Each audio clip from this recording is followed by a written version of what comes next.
Amado Mestre Jesus, é com extrema reverência que pronunciamos o seu nome, Divino Amigo, e unimos nossos corações em rogativa e prece.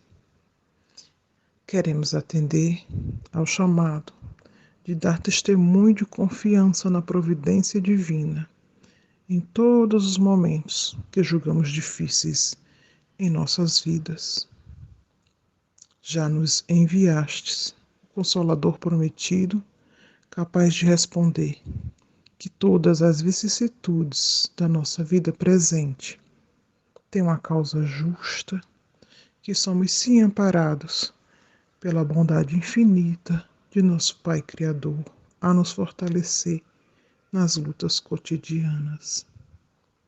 Que possamos, a cada nova manhã, dizer: estamos aqui, Jesus, conta conosco, pois que teu jugo é suave e teu fardo é leve. Que possamos sempre recorrer aos benfeitores espirituais através da prece, pois nos dissestes que todo aquele que busca, acha, e todo aquele que bater à porta, esta será aberta. Obrigada, Jesus, por ser para nós o caminho, a verdade e a vida. Que assim seja. Que as bênçãos de nosso Senhor Jesus Cristo nos envolva em mais um dia, em mais uma noite, em mais uma tarde. E vamos aos nossos estudos aqui na casa de Francisco de Assis. O estudo do Evangelho, capítulo 25, Buscai e achareis. Estaremos estudando o item 9 a 11. Não vos afadigueis pela posse do ouro. A passagem do Evangelho, nesse capítulo 25, itens 9 a 11, referem-se às orientações de Jesus a seus discípulos, anunciando a Boa Nova, onde está em Mateus, capítulo 10, versículo de 9 a 15. E a gente pergunta assim, como é que Jesus conseguia orientar? Não é conseguir, como é que ele fazia para orientar os seus discípulos? Sabemos que ele não perdia nenhuma oportunidade de dar exemplificações do cotidiano daquela época. E vamos ver como é que isso acontecia. Jesus, na sua sabedoria infinita, ensinava por meio de parábolas, e elas tinham por base os costumes da época.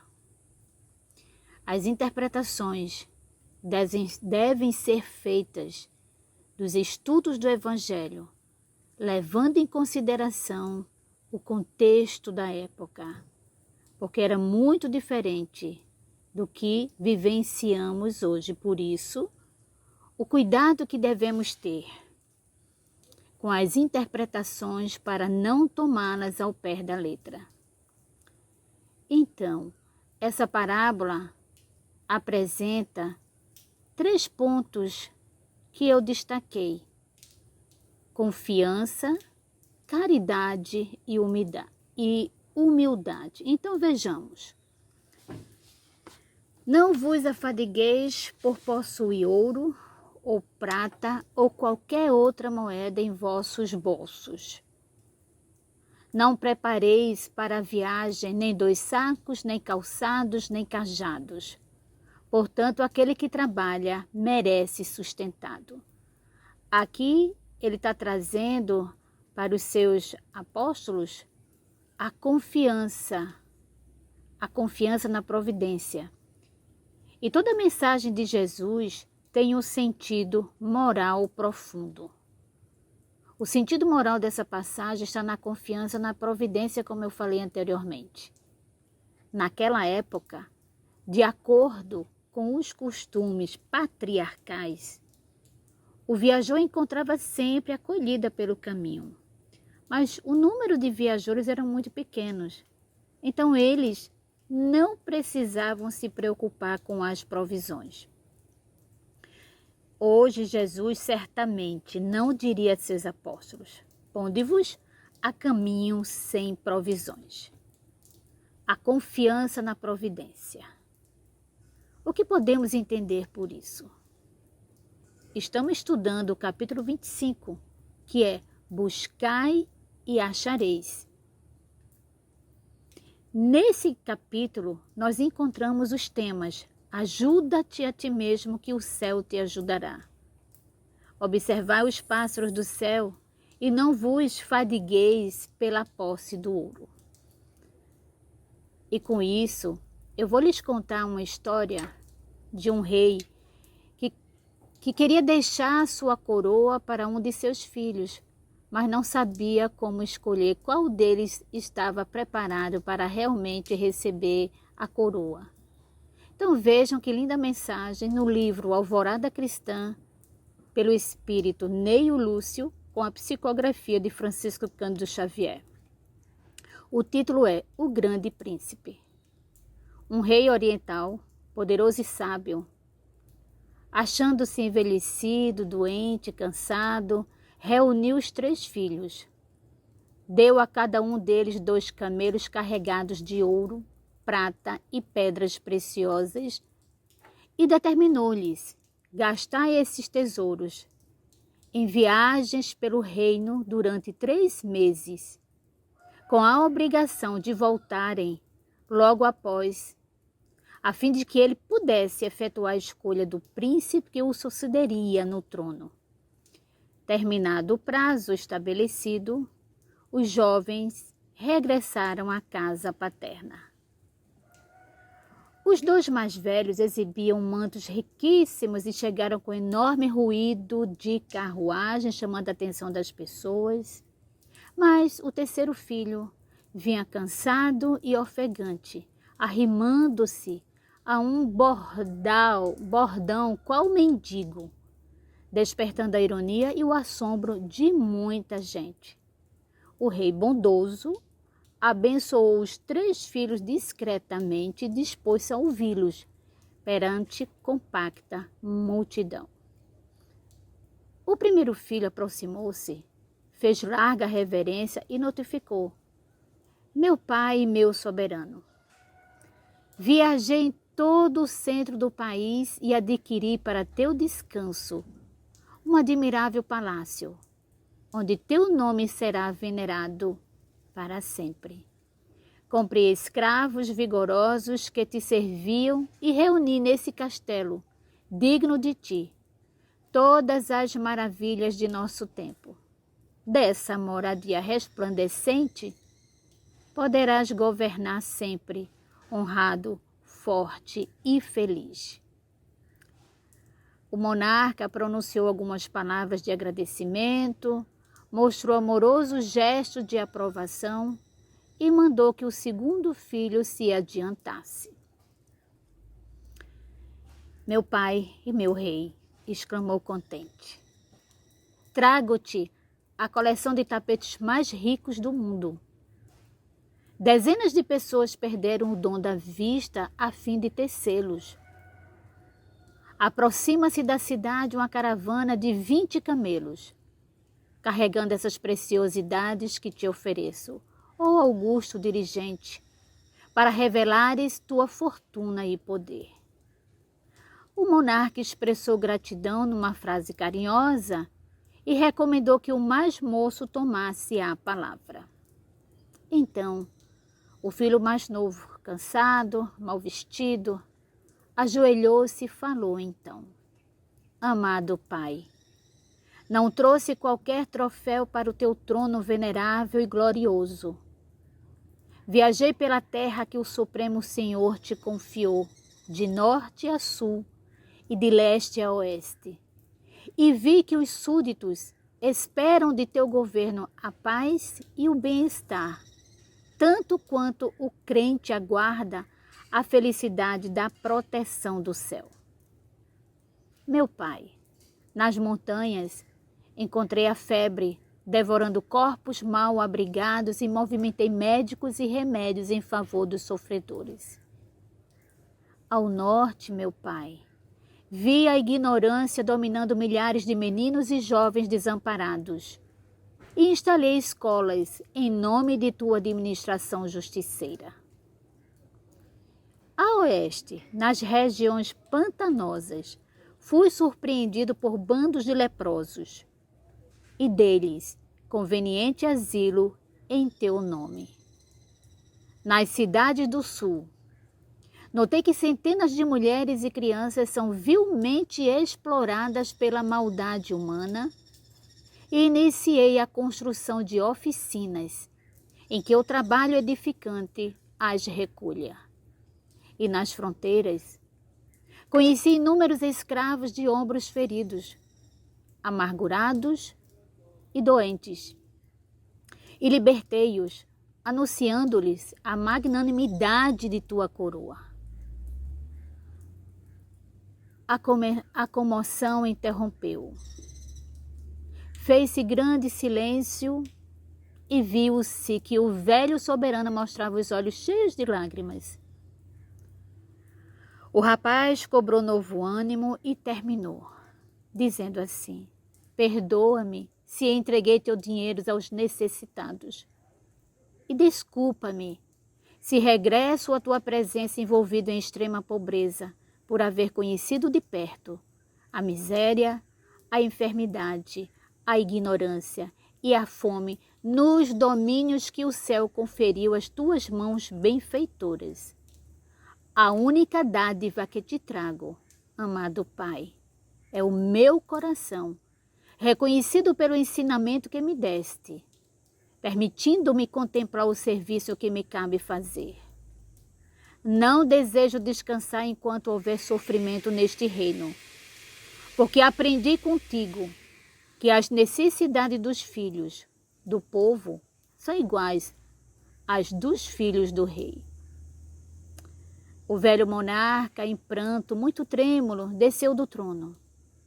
Abraçou demoradamente o filho esfarrapado, retirou a coroa e colocou-a sobre a fronte, e dele, exclamando solene: grande príncipe, Deus, o eterno Senhor, te abençoe para sempre. É a ti que compete o direito de governar enquanto tiveres. A multidão aplaudiu, delirando de júbilo, enquanto o jovem soberano, ajoelhado, soluçava de emoção e reconhecimento. Aqui nós temos, na passagem do Evangelho, o emprego da fortuna. A esse bem que Deus confia a alguns. E como será essa caminhada nessa condução dessa fortuna, dessa responsabilidade? Essa história, ela se enquadra no pensamento de Emmanuel, que mostrarei a seguir, que está no livro Caminho, Verdade e Vida, psicografia de Chico pelo Espírito Emmanuel, e que se chama Bens Externos. Em Lucas, no capítulo 12, versículo 15, Jesus disse o seguinte, as suas palavras, e ele disse: a vida de um homem não consiste na abundância das coisas que possui. Que possamos refletir nas orientações de Jesus, porque a palavra do Mestre está cheia de oportunidade para quaisquer círculos de atividade humana em todos os tempos. Um homem poderá reter vasta porção de dinheiro, porém, que fará dele? Poderá exercer extensa autoridade. Entretanto, como se comporta dentro dessa autoridade? Poderá dispor de muitas propriedades.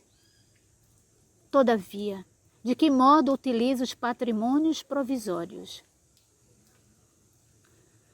Terá muitos projetos elevados. Quantos edificou? Poderá guardar inúmeros ideais de perfeição. mas estará atendendo aos nobres princípios de que é portador? Terá escrito milhares de páginas. Qual a substância de sua obra? Contará muitos anos de existência no corpo. No entanto, que fez do tempo? Poderá contar com numerosos amigos. Como se conduz perante as afeições que o cercam? Pois bem, nossa vida não consiste de riqueza numérica de coisas e graças, aquisições nominais e títulos exteriores. Nossa paz e felicidade depende do uso que fizermos. Onde nos encontramos hoje, aqui e agora, das oportunidades e dons, situações e favores recebidos do Altíssimo. O Senhor não nos identificará pelos tesouros que ajuntamos, pelas bênçãos recebidas, pelos anos que vivermos no corpo físico. Reconhecer-nos-á pelo emprego dos nossos dons, pelo valor das nossas realizações e pelas obras que deixarmos em torno dos próprios pés. Vale a pena ler esses ensinamentos tão iluminados, chamando a nossa atenção. Jesus não era contra a riqueza. Ele só queria que fizéssemos bom uso dela. E eu gostaria de concluir essa apresentação trazendo um texto que está na revista Reformador de fevereiro de 2008, numa mensagem transmitida em 1862, constante do Evangelho segundo o Espiritismo, que lá no finalzinho vamos entender essa mensagem, que ela se trata da caridade. Mas o título dessa mensagem é a seguinte: são chegados os tempos. São chegados os tempos. O Espírito de verdade observa, dizendo nessa mensagem: aproxima-se o tempo em que se cumprirão as coisas anunciadas para a transformação da humanidade. Naquela época em que essa mensagem foi escrita, há 144 anos da edição dessa revista, hoje seriam 158 anos, encontramos-nos em pleno processo dessa transformação anunciada. Tida inicialmente como marcada por dores e sofrimentos, observa-se hoje que ela é caracterizada por uma fase de transição, em que a Terra passa de mundo de expiação e provas para mundo de regeneração, onde os seres humanos, cientes da sua condição de espíritos imortais, estarão empenhados em seu próprio aprimoramento moral à luz do Evangelho de Jesus. E ela cita nessa revista que no encerramento do 2º Congresso Espírita Brasileiro, em abril de 2007, em mensagem transmitida através do médium Divaldo Pereira Franco, Bezerra de Menezes anunciou que o nobre codificador, Allan Kardec, aqui presente com as falanges do Espírito de Verdade, está conosco e nos acompanhará neste novo ciclo que se abre até o momento quando o mundo de regeneração se encontra instaurado e instalado na Terra. Neste sentido, voltando à mensagem do Espírito de Verdade acima citada, aproxima-se o tempo em que se cumprirão as coisas anunciadas para a transformação da humanidade. Que observa ainda: ditosos serão os que houverem trabalhado no campo do Senhor, com desinteresse sem outro móvel, senão a caridade. Seus dias de trabalho serão pagos pelo cêntuplo do que tiverem esperado. Consciente desta realidade, os espíritas não temos nenhuma razão em titubear diante das possibilidades de concorrer para a construção desse mundo novo, para as quais estamos todos sendo chamados.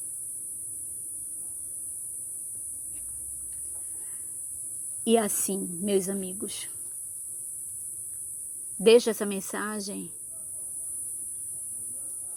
aqui na casa de Francisco de Assis. Não vos afatigueis pela posse do ouro. Que possamos ouvir a mensagem do Mestre, fazendo aquilo que podemos fazer, confiantes, seguindo Jesus,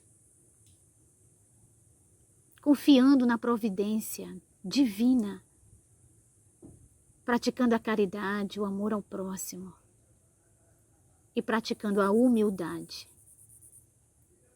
Porque quando nos curvamos diante dos ensinamentos de Jesus, estamos sendo humildes.